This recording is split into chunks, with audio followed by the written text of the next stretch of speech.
మన swag cinema ఎవరెవరు చూడాలంటే ఫస్ట్ డే ఫస్ట్ షో చూడాలని అల్లాడిపోయే టీఎఫ్ఐ బానిసలు చూడాలి. సినిమాకి వెళ్ళిన వెంటనే టైటిల్ని ఫోటో తీసి పెట్టే టెక్నికల్ గీక్స్ చూడాలి. పీవీఆర్లో ఎక్కువ యాడ్లు వేసి దొబ్బుతాడని ఫీల్ అయి పావుగంట లేటుగా సినిమా మొదలైన తర్వాత రీచ్ అయ్యే బ్యాచ్ చూడాలి. సినిమా చూస్తున్నంతసేపు నవ్వొచ్చినా నవ్వుతే బాగోదేమో అని నవ్వకుండా ఉన్న ఆడియన్స్ అందరూ మాత్రం ఖచ్చితంగా చూడాలి. మీకే తెలియకుండా నవ్వొచ్చేస్తుంది.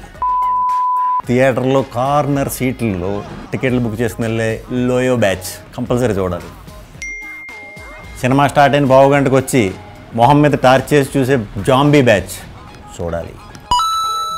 హీరోతో సంబంధం లేకుండా ఏ సినిమా అన్నా చూసే మ్యూచువల్ బ్యాచ్ మీరు కంపల్సరీ చూడాలి.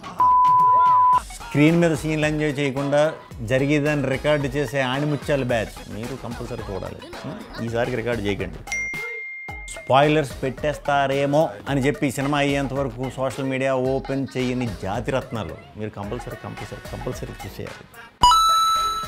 రివ్యూ చదవకుండా టికెట్ బుక్ చేయని true blue film lovers compulsory చూడాలి. మీరు స్నాప్చాట్లో స్ట్రీక్ పడుతుందేమో అని కంగారు పడిపోయే జెన్జీ బ్యాచ్ నుంచి కార్తీక దీపం సీరియల్ చూసిన తర్వాత ఎఫెక్ట్ అయిన చాలామంది ఫ్యామిలీస్ అందరూ కూడా చూడాలి, చూడొచ్చు, చూస్తారు. చూడండి.